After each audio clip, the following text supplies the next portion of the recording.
Pak SBY, mumpung ngobrol-ngobrol santai, boleh nanya-nanya Pak ya? Boleh, silakan. Terima kasih Pak. Ini akhir-akhir ini nampaknya Bapak difitnah lagi ya Pak ya? Partai Demokrat dituduh sebagai dalang gerakan massa. Cikeas, tentu maksudnya Bapak, juga dituduh menggerakkan dan bahkan membiayai gerakan unjuk rasa yang kemarin terjadi. Kenapa Pak ya? Kira-kira kok Bapak selalu yang dijadikan kambing hitam? Ya nggak tahu saya. Nggak tahu. Apa barangkali nasib saya dibeginikan terus ya. Nggak tahu saya, memang kalau saya ikuti ya kembali seperti yang saya alami pada tahun 2016 dulu. Saya dituduh, difitnah, menunggangi, menggerakkan, membiayai, sama dengan sekarang sebuah gerakan unjuk rasa besar waktu itu. Begini, saya ini orang tua ya, pernah berjuang sebagai prajurit 30 tahun, pernah juga berada di pemerintahan 15 tahun, juga mengertilah pemerintahan itu menghadapi banyak masalah, dan masalah itu harus dipecahkan. Saya juga dulu begitu, mengalami hal begitu. Jadi kalau tiba-tiba kemarin saya dituduh seperti itu, tidak baik. Tidak baik kalau negeri kita makin subur fitnah, hoax, tuduhan-tuduhan tidak berdasar. Andai kata saya ini punya kemampuan menggerakkan gerakan massa yang begitu luas di tanah air kemarin, andai kata saya punya uang, dan tentu uangnya itu banyak dengan menggerakkan aksi-aksi seperti itu, saya juga nggak punya niat, tidak terpikir untuk melakukan sesuatu yang menurut saya tidak tepat saya lakukan. Dan begini, menfitnah itu kan sebenarnya menuduh seseorang, saya dalam hal ini, yang tidak mengandungi kebenaran. Saya menjadi korban. Dan jangan lupa, kemarin elemen masyarakat yang melakukan unjuk rasa di mana-mana, kalau dianggap itu ditunggangi oleh orang seperti saya, digerakkan, dikasih uang, mereka juga terhina, merasa dihina. Dan apalagi menfitnah itu kan mempermainkan kebenaran. Nah, sebagai umat yang beriman, kita ini, kalau kita senang dan suka menfitnah, senang mempermainkan kebenaran, sama dengan mempermainkan Tuhan. Jadi saya prihatin makin berkembang seperti ini, tetapi yang jelas ya lagi-lagi saya harus bersabar. Dulu waktu almarhumah Ibu Ani masih ada, saya juga sering mengalami seperti ini, tetapi nampaknya Allah masih meminta saya untuk terus bersabar. Mudah-mudahan negara kita makin baik dan tidak berkembang fitnah atau tuduhan-tuduhan yang tidak berdasar seperti itu. Kalau menurut Bapak, kira-kira siapa Pak yang nuduh Bapak ataupun Cikeas di belakang perlawanan rakyat kemarin? Apa mungkin Bapak yang dimaksud oleh Pak Erlangga? Siapa? Pak siapa? Pak Erlangga. Pak Erlangga, ya. Kemudian Pak Luhut. Bahkan dari BIN juga menyebutkan kemungkinan ada pihak yang menggerakkan atau menunggangi aksi-aksi unjuk rasa kemarin. Saya kok nggak yakin ya kalau Pak Erlangga, Pak Luhut, atau BIN yang dimaksud itu saya. Hubungan saya dengan Pak Erlangga selama ini baik, dengan Pak Luhut juga baik, dengan BIN juga nggak ada masalah. Saya nggak yakin kalau BIN menganggap saya ini sebagai musuh negara, saya kira enggak lah ya. Nah, kalau ditanyakan begitu, yang paling baik ya tanyakan kepada beliau-beliau itu, siapa yang dimaksud aktor yang menunggangi, yang menggerakkan dan membiayai itu. Mungkin kalau tidak ada kejelasan, ini tidak baik. Rakyat saling curiga, kemudian ya tidak baik kesana kemari beritanya. Lebih bagus kalau memang menggerakkan, menunggangi, membiayai itu oleh negara dianggap kejahatan, melanggar hukum, dan hukum harus ditegakkan, lebih baik disebutkan. Kalau tidak nanti dikira negaranya melakukan hoax. Tidak bagus, karena kita harus percaya pada pemerintah kita. Kita harus put trust, ya, kepercayaan kepada pemerintah kita untuk menjalankan tugas-tugasnya. Nah, kalau rakyat nanti dianggap ini kok main tuduh negara pemerintah, menjadi tidak bagus. Jadi kalau saya ditanya ya seperti itu, tapi yang paling bisa menjawab, yang paling bisa mengklarifikasi semuanya ini ya beliau-beliau. Dan saya yakin beliau kalau ditanya oleh pers, oleh rakyat, mesti mau menjelaskan itu. Begitulah etika yang harus dimiliki oleh siapapun yang sedang mengemban amanah memimpin negeri ini.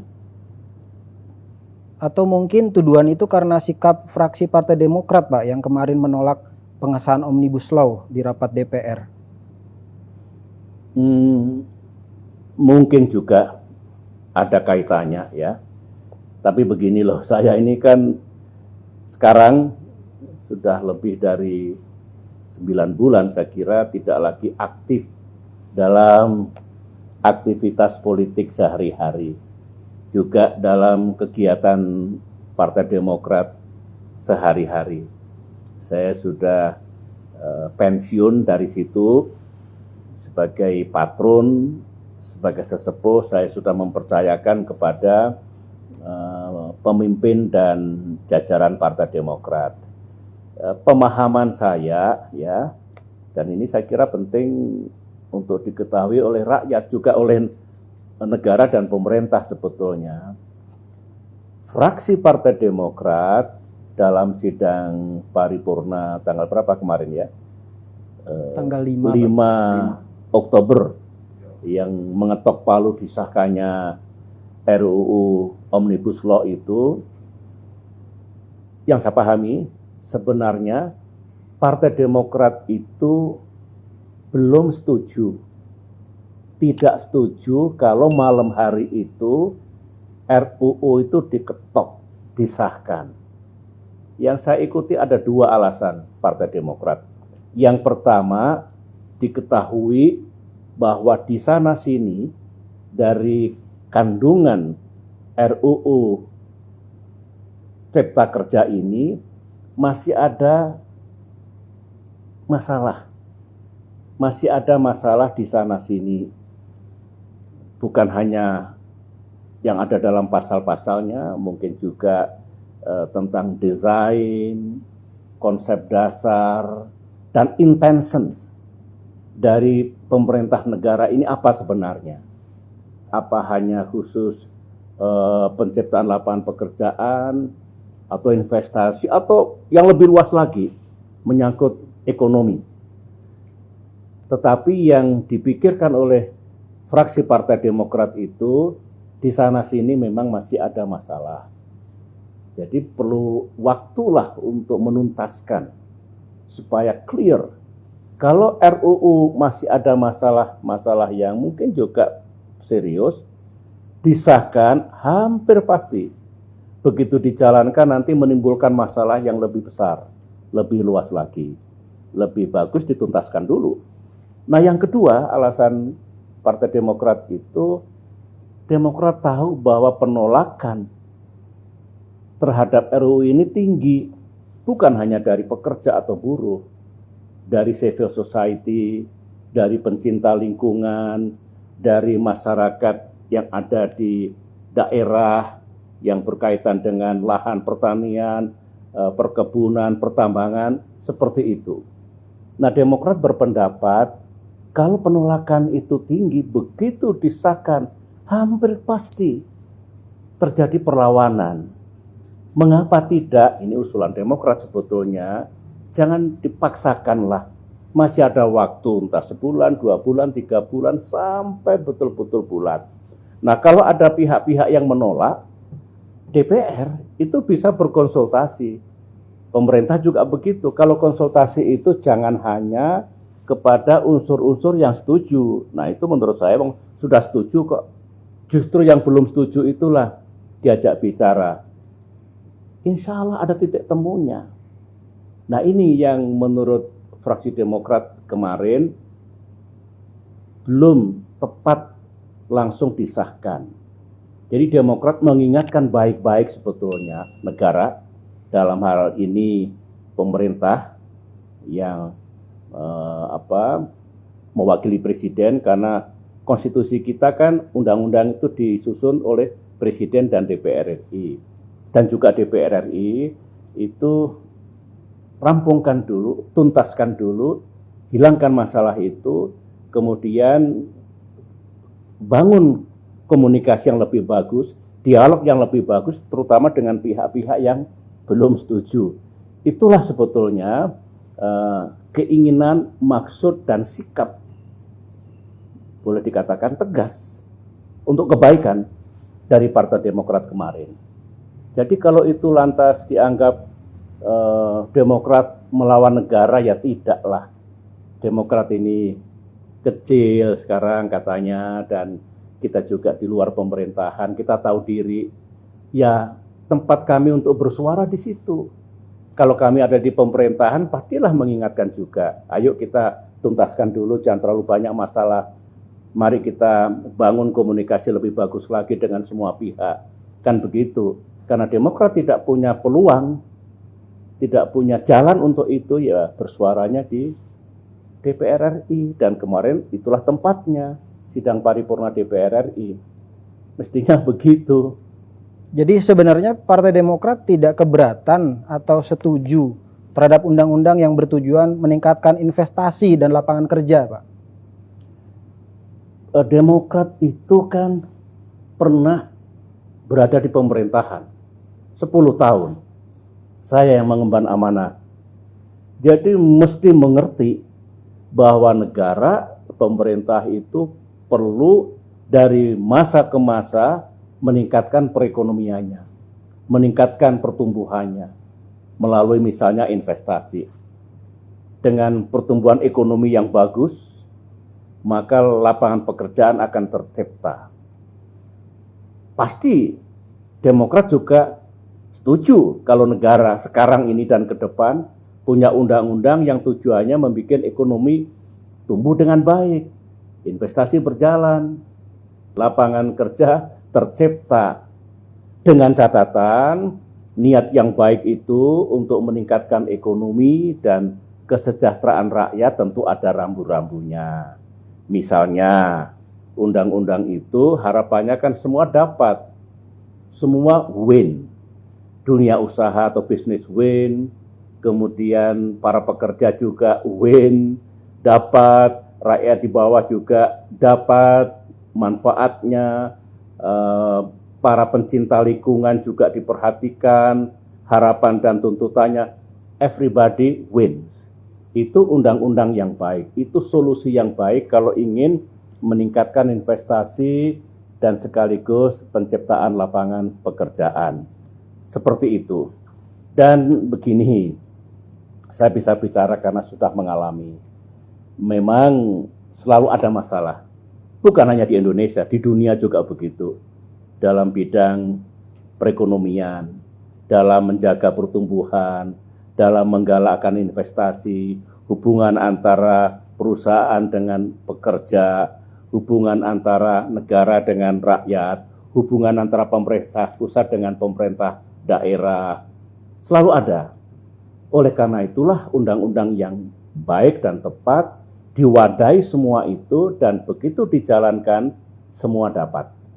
Sehingga kalau kemarin masih ada konflik, katakanlah kepentingan antara negara pemerintah dengan yang lain, antara bisnis dunia usaha dengan yang lain, berarti masih ada masalah.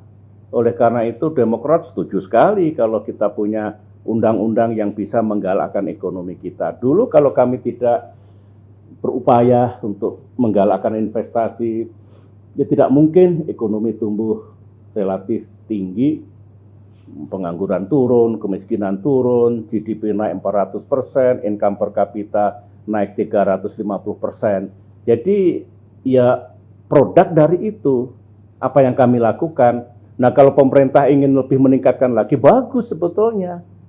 Karena tidak mungkin rakyat mendapatkan pekerjaan kalau ekonomi tidak tumbuh. Kalau nggak punya pekerjaan, nggak mungkin dia punya daya beli dan penghasilan yang baik. Kita tahu semua, saya mengerti sekali. Tapi setiap undang-undang pastikan tidak bertentangan dengan konstitusi, tidak menabrak undang-undang lain yang dianggap masih bagus, tidak bertentangan dengan kehendak rakyat secara keseluruhan. Saya yakin ada kok jalan untuk itu. Jadi kalau ada yang berpendapat Demokrat tidak setuju untuk menggalakkan ekonomi dan investasi, ya salah besar. Karena kami juga begitu dulu. Tetapi ya sudahlah, yang penting kami punya posisi yang jelas dan kami pertanggungjawabkan semuanya itu. Meskipun sekali lagi saya tidak ikut secara teknis dan setiap hari di sana, tapi saya yakini Demokrat punya niat dan tujuan yang baik. Tadi Bapak sempat bilang dulu juga pernah difitnah ya Pak, menggerakkan dan membiayai gerakan 411 di Jakarta. Iya. Bagaimana ceritanya Pak dan siapa yang memfitnah? Itu sudah lewat ya. Sudah 4 tahun yang lalu saya tahu. Ya, mungkin adalah yang ingin mendapatkan kredit dari pemimpin, dari penguasa. Ini cerita klasik ini. Mereka ingin dapatkan kredit tetapi dengan cara ya merusak nama baik orang lain, menjatuhkan orang lain. Meskipun belum tentu berhasil cara-cara begitu. Saya tahu. Mengapa saya tahu? Karena ketika ada seseorang yang membawa berita itu kepada pemimpin kita, presiden kita, ada juga saksinya di situ yang kaget sekali. Dan belakangan setelah lewat prahara itu, baru menyampaikan ke saya. Oke, yang kedua juga, seseorang yang memfitnah tadi, rupanya meminta bawahannya ya untuk melengkapi, cari bukti-bukti yang enggak ketemu. Nah itulah juga sampai ke telinga saya, tetapi sudahlah, sudah saya anggap selesai, karena bagi saya itu juga sesuatu yang tidak bagus. Almarhumah Ibu Ani itu pernah berpesan di hari terakhirnya, tolong tulislah memoar segala fitnah, segala apa yang dituduhkan kepada kita, supaya anak cucu kita mengetahui yang sebenarnya. Tolonglah ditulis memoar itu. Itu amanah almarhumah. Terus terang belum saya tulis, tetapi insya Allah pada saatnya nanti, supaya jika suatu saat saya dipanggil Yang Maha Kuasa, saya sudah menulis apa yang harus saya tulis. Karena ini cerita tentang kebenaran. Bahkan katanya Bapak saat pertemuan dengan Pak Jokowi sampai harus mengklarifikasi Pak, apa presiden kita termakan Pak dengan tuduhan dan fitnah itu? Ini menarik gini.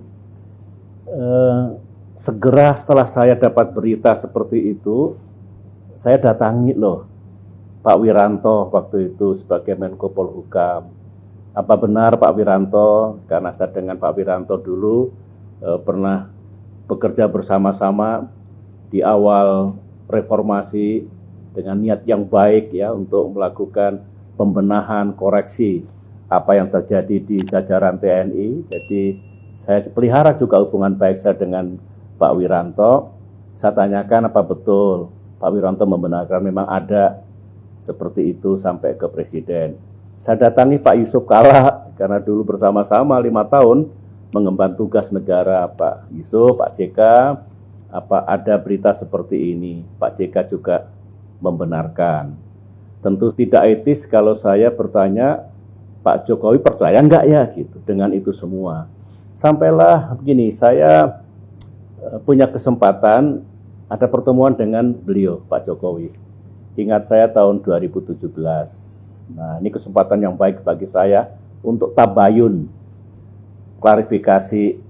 Saya tanya, apakah benar ada berita seperti itu? Pak Jokowi dengan hati-hati menjawab waktu itu, ya saya kan tidak semudah itu Pak SBY, percaya, tetapi saya sudah mengerti kok semuanya. Terus saya sampaikan, ini perlu saya sampaikan kepada saudara-saudara saya, rakyat Indonesia, saya sampaikan pada beliau, Presiden kita Pak Jokowi, saya ini pernah memimpin negara seperti Bapak sekarang ini, ingin berbuat sesuatu yang baik, supaya negara kita baik. Nah, kalau saya dituduh ingin merusak negara, ingin mengganggu negara, sedih loh Pak saya, sakit hati saya Pak Jokowi. Bapak suatu saat juga akan seperti saya, kembali ke masyarakat luas, sudah seperti rakyat biasa, tidak punya power, tidak punya kekuasaan, kemudian dituduh seperti itu. Sakit, mudah-mudahan Bapak tidak. Nah, itulah yang saya sampaikan dulu supaya selesai urusan ini, dan saya ingin ya menganggap itu selesai, tetapi saya belajar dari kehidupan ini. Ya. Dan selalu ada orang yang ingin mendapatkan kekuasaan, mendapatkan kredit dengan cara yang menurut saya tidak bagus. Nah, saya salah satu korbannya. Mudah-mudahan tidak terjadi lagi nanti di masa depan. Seingat saya Pak, memang selama 10 tahun dulu Bapak memimpin menjadi presiden, Bapak tuh sering sekali dikritik, dihujat, dan bahkan banyak sekali unjuk rasa. Nggak habis-habisnya ya. Tapi Bapak tetap sabar. Pemerintahan Pak SBY juga tidak mudah menuduh siapa yang menggerakkan dan mendanai unjuk rasa. Misalnya menuduh partai yang melakukan oposisi terhadap pemerintah. Kalau menurut Bapak, mengapa sekarang berbeda, Pak? Iya, saya nggak punya jawabannya, tetapi begini. Kalau seseorang sedang mengemban amanah, apalagi memimpin Indonesia, menjadi presiden, harus siap-siap seperti yang saya alami dulu. Dikritik, difitnah, dihujat, kadang-kadang berlebihan ya, sampai Ibu Ani di tengah keheningan malam suka sedih, dan kami saling menguatkan hati kami, harus kuat, harus sabar, ya memang beginilah, sedang mengemban amanah, semua diarahkan ke kita, tapi percayalah akan kita lalui semuanya ini. Seperti itu. Dan saya kuat.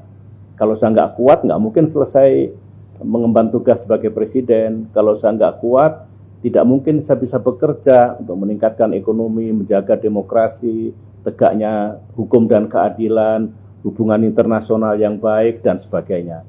Kalau saya tidak sabar, kemudian melakukan tindakan yang tidak sepatutnya saya lakukan. Jadi mengapa saya dulu bisa, itu yang ada dalam pikiran saya, dan kebetulan almarhumah betul-betul mendukung sikap dan tindakan saya itu. Nah, yang kedua, suudzon itu tidak baik. Saya dulu menghormati semua, ya, misalkan PDI Perjuangan beroposisi dengan pemerintahan saya tetap menjaga silaturahim dengan para petinggi PDI Perjuangan. Saya menghormati Ibu Megawati sebagai presiden sebelum saya, kakak saya, hubungan saya dengan almarhum Pak Taufik Kemas juga baik. Jadi tidak ada masalah apapun, dan saya tidak mudah untuk mengatakan yang menggerakkan ini, partai ini yang beroposisi. Bisa salah loh. Dan itu lebih baik sangka daripada buruk sangka. Begitu. Dan saya tidak bisa menasehati siapapun, tetapi saya dulu alhamdulillah lulus menghadapi ujian seperti itu. Dan kuncinya adalah kita respect kepada pendahulu-pendahulu, kita menghormati siapapun, tidak suudzon, karena kalau buruk sangka itu bisa salah, berdosa kita. Nah itulah, kalau saya ditanya masa lalu saya dulu yang tidak mudah sebetulnya, tapi alhamdulillah saya lulus dari ujian sejarah. Begitu. Ya, Alhamdulillah. kira-kira Matur begitu. nuwun loh Pak, ini udah Iya. berkenan ngobrol santai Pak. Oke. Selamat istirahat Pak. Thank you, Matur nuwun. makasih, makasih, makasih semuanya.